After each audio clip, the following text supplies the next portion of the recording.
네, 안녕하세요. 주식은 역시 끼리끼리새 끼리십니다. 안녕하세요, 여러분들. 자, 아마도 많은 기리분들이 현재 걱정이 많으실 것 같습니다. 그래서 오늘 거두절미하고 바로 보도록 할게요. 같이 공부하시죠. 렛츠 기릿!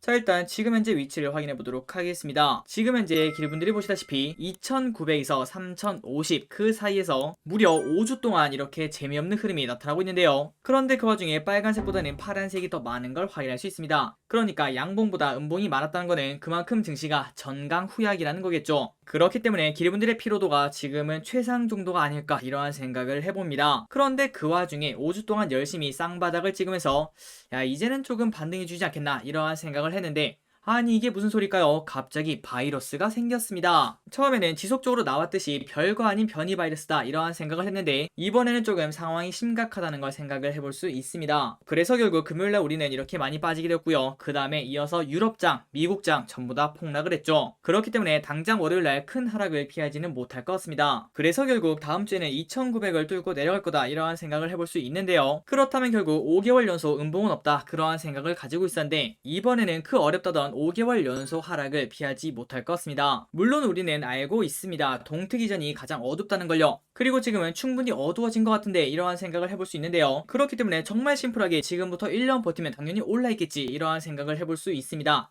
하지만 말로 하면은 그 딱 한 문장인데 그게 가장 어렵다고 볼 수 있겠죠. 그리고 우리가 이렇게 고민이 깊어지는 이유는 딱 하나인데요. 주식 투자를 하는 이유는 결국 나중에 시간이 흐르면 다 올라있더라. 그걸 보고 우리는 주식 투자를 한다고 생각을 할 수 있습니다. 그리고 실제로도 지금까지 충분히 검증된 근거라고 생각을 해볼 수 있겠죠. 하지만 우리가 그거를 버티기가 정말 힘든 이유는 지금 당장 손실이 눈에 보이기 때문입니다. 그런데 저기릿은 이러한 상황에서 이러한 생각을 하며 버티고 있는데요. 자, 어떤 생각이냐? 자, 기리분들이 아마도 주변에 부자가 되었다는 사람들 몇몇 들어보셨을 거라고 생각합니다. 그런데 그 대부분이 그 방법이 뭐였죠? 맞습니다. 부동산이죠. 혹시나 주변에 주식으로 부자가 되었다 이런 사람 많이 보신 적 있나요? 당연히 없으실 겁니다. 그러나 우리가 부동산 수익률 그 다음에 주식 수익률을 한번 비교를 해봤을 때 뭐가 더 높았을까요? 정말 놀랍게도 주식 수익률이 조금 더 높습니다. 그러니까 똑같이 10년 동안 부동산을 산 사람과 그 다음에 주식을 산 사람 이 두 가지의 수익률을 비교해보자면 평균적으로 주식 투자가 더 높다고 하는데요. 그런데 방금 전에 말씀드렸다시피 우리 주변에 주식 투자로 부자가 된 사람은 없고, 그 반면 부동산으로 부자가 된 사람은 많습니다. 그 이유가 뭘까요? 일단 첫 번째, 주식은 변동성이 큽니다. 그 반면 부동산은 그렇게 크지가 않죠. 아마도 기름들이 작년 초 코로나 터졌을 때 기억하고 계실 겁니다. 그때 주식 말 그대로 거의 다 반토막이 났는데요. 그 정도로 변동성이 크기 때문에 사람들은 그거를 버틸 수가 없는 겁니다. 눈에 딱 보이기 때문이죠. 하지만 상대적으로 부동산은 그 변동성이 크지 않습니다. 코로나가 터지더라도 많이 빠져봐야 뭐 3에서 5%이 정도라고 볼 수 있겠죠. 그러니까 그 말을 다시 말하자면은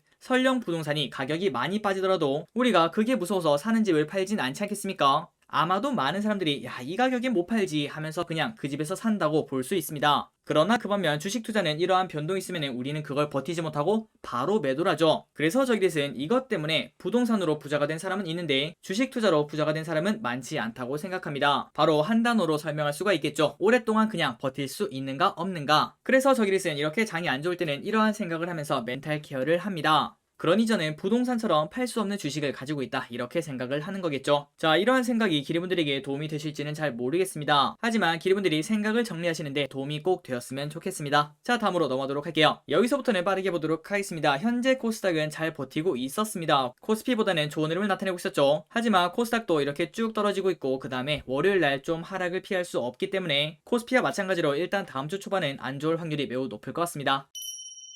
다음으로 이번 주 매동을 보도록 하겠습니다. 개인분들이 전부 다 매수를 하고 있고요. 그 다음에 외국인 또 다시 소량이지만 매도를 하고 있습니다. 그 다음에 기관들은 전부 다 매도를 하고 있고, 연기금은 눈치 보기를 하고 있다 이렇게 생각할 수 있습니다. 그리고 환율은 쭉쭉 올라갑니다. 다음 주에는 1200원을 볼 것 같습니다. 그리고 금요일 미국 증시는 어떻게 되었는가? 다우선업 마이너스 2.5%, 나스닥 종합 마이너스 2.2%, S&P 500 마이너스 2.2%, 하락폭이 엄청나게 컸다는 걸 확인할 수 있고요. 그리고 작년 3월처럼 이렇게 새로운 코로나가 나왔다, 그리고 백신이 무용지물이다 이러한 이야기가 나오니까 10년물 국채금리가 엄청나게 하락했습니다. 자, 그렇다면 우리가 지금 생각을 해볼 거는 딱 두 가지인데요. 결국 주식은 사는 사람이 많은가 아니면 파는 사람이 많은가, 이 대결이라고 볼 수 있습니다. 그런데 지금 주식을 파는 사람들은 왜 팔까요? 맞습니다. 새로운 바이러스에 대한 그 무서움, 그 다음에 불확실성 이런 것들 때문에 주식을 판다고 볼 수 있겠죠. 하지만 그 반면 다음 주 초에 슬금슬금 고개를 들 매수 이유가 한 가지 있습니다. 그건 바로 금리 인상인데요. 원래는 내년에 이제 금리 인상을 할 것이다 이러한 이야기가 많았는데 하지만 이렇게 불확실성이 많아지고 혹시나 이 사태가 조금 더 커진다면은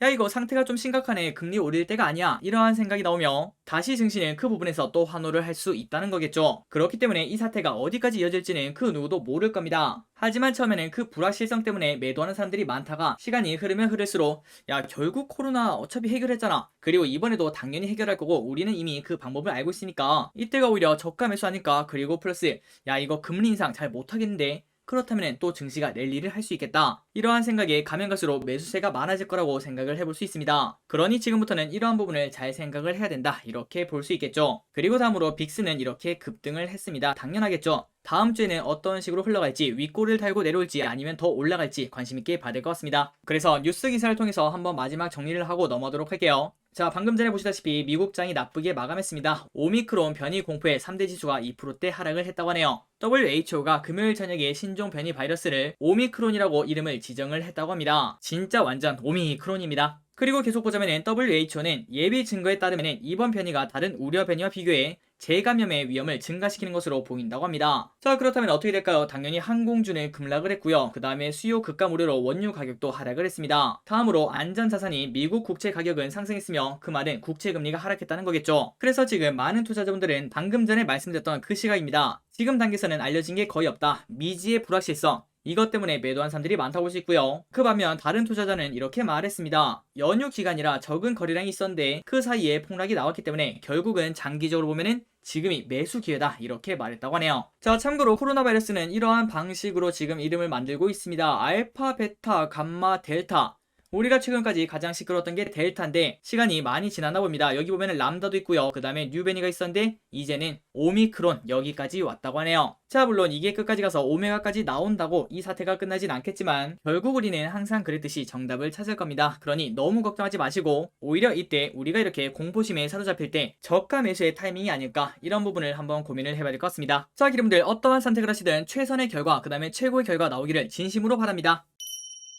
자 여기서부터는 지금 현재 장이 좀 좋지 않으니까 그냥 빠르게 팩트만 보고 끝내보도록 할게요. 연기금 외국인 픽을 보도록 하겠습니다. 자 연기금은 카카오페이, 카카오뱅크, SK하이닉스, SK바이오사이언스, 고려아연, 삼성전기, 삼성바이오로직스, 두산중공업, ST팜, 우리금융지주, 현대중공업, 위메이드, 포스코케미칼, SK 현대미포조선, 메리츠금융지주, HK이노행, LG전자, KT를 매수합니다. 그리고 그 안에서는 카카오뱅크, SK하이닉스, 고려아연, HK이노행 이 종목들을 한번 기분들이 공부해보시면 좋을 것 같습니다. 그리고 다음으로 외국인은 삼성전자를 가장 많이 매수했습니다. 무려 8,400억이나 매수했네요. 그리고 SK하이닉스, 크래프톤, 카카오, DB하이텍, 카카오게임즈, 하이브, KB금융, SK바이오사이언스, SK, LG디스플레이, HMM, 고퍼스, 신풍제약, 대주전자재료, NC소프트, 위메이드, 카카오페이, 펄어비스를 매수하고 있습니다. 자, 이 중에서는 SK하이닉스, DB하이텍, LG디스플레이, HMM을 공부하시면 좋을 것 같습니다. 그리고 마지막으로 개인분들은 이번 주에 무엇을 많이 샀는가? 자, 이번 주에는 개인분들이 삼성전자를 5,700억이나 매도했습니다. 그리고 네이버는 2,800억 매수, 기아, 레버리지, LG화학, 셀트리온,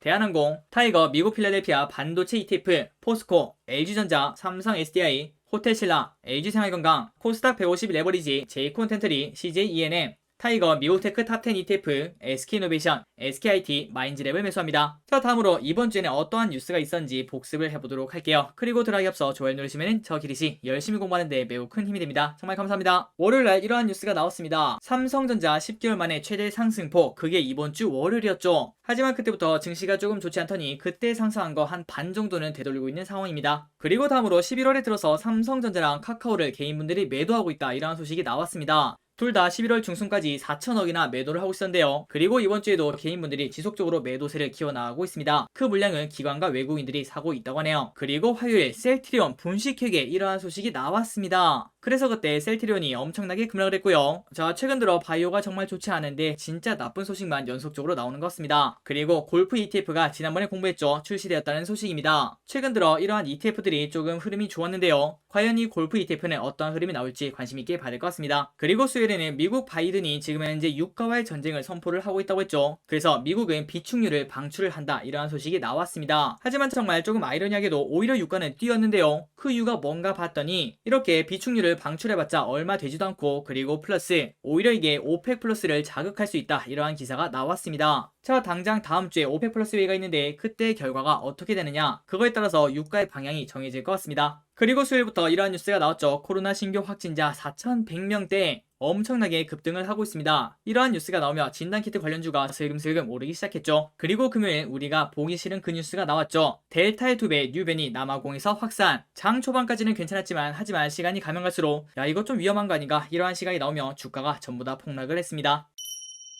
그리고 마지막으로 다음 주 주요 일정을 확인해 보도록 할게요. 일단 월요일에는 방역당국이 단계적 일상회복 시행 이후에 코로나19 확산세에 대응하기 위한 방역대책 강화 방안을 발표할 예정이라고 합니다. 그리고 SK텔레콤이 분할 재상장을 하고요. 일단 지금 봤을 때는 타이밍이 조금 별로 아닌가, 이러한 생각을 해볼 수 있는데 오히려 그럴 때 또 잘 나갈 수도 있겠죠. 관심 있게 봐야 될 것 같습니다. 그리고 이틀 전에는 블랙 프라이데이, 그리고 당장 내일이죠. 월요일엔 사이버 먼데이라고 합니다. 자, 사이버 먼데이가 뭔데, 그걸 봤더니 연휴를 끝마치고 돌아온 소비자들이 월요일부터 온라인 소비를 하다 보니까 매출이 급등했다고 합니다. 거기서 유래를 했다고 하네요. 그러니 연말 쇼핑 시즌에 찾아오는 블랙 프라이데이의 온라인판이라고 생각하시면 될 것 같습니다. 그리고 화요일에는 WTO 12차 강요 회의가 30일 개최를 한다고 합니다. 원래는 2년마다 개최했는데 이번에는 코로나 때문에 4년 만에 개최가 되는 거라고 합니다. 그리고 11월 30일 화요일 MSCI 지수 리밸런싱이 있고요. 여기에 관련된 기업들은 변동성이 큰 흐름을 보여줄 수 있습니다. 그거를 참고하시면 좋을 것 같아요. 그리고 12월 1일 수요일 12월부터는 가격이 많이 오릅니다. 동원 F&B 참치캔 가격이 오르고요. 그 다음에 롯데리아도 1일부터 가격 인상을 한다고 합니다. 다음으로 12월 2일 목요일 글로벌 29개국의 국내 출시 2주년을 맞은 리니지2M이 출격을 한다고 합니다. 과연 결과가 어떨지 관심 있게 봐야 될 것 같습니다. 그리고 같은 날 오펙 플러스 회의가 있습니다. 이거를 관심 있게 봐야겠죠. 과연 미국의 방향대로 흘러갈지 관심 있게 봐야 될 것 같습니다. 마지막으로 금요일에는 지난번부터 계속 확인했던 원래 부채한도 협상 데드라인이었습니다. 하지만 이게 12월 15일로 연장되었다는 거 한 번 더 알려드리도록 하겠습니다. 그리고 그때가 되면은 또다시 시끄러울 수도 있겠죠. 자, 여기까지 이번 주 한 주를 정리를 해봤습니다. 지금 현재 고민이 많고 그 다음에 스트레스도 조금 있으실 거라고 생각해요. 하지만 여러분들, 지금 우리가 열심히 이렇게 고민해봐도 일단은 달라진 건 없습니다. 그렇기 때문에 너무 힘들다, 그렇다면은 내가 산 종목들을 1년 뒤에도 들고 있을 수 있을까, 이런 부분을 한번 고민해 보시면 좋을 것 같습니다. 그리고 그 질문에서 네 라는 대답이 나오면은 당연히 들고 가야겠죠. 자, 다음 주 일요일에는 정말 깜짝 놀라게 야, 이렇게 반등이 나오네요, 이런 말을 할 수 있었으면 좋겠습니다.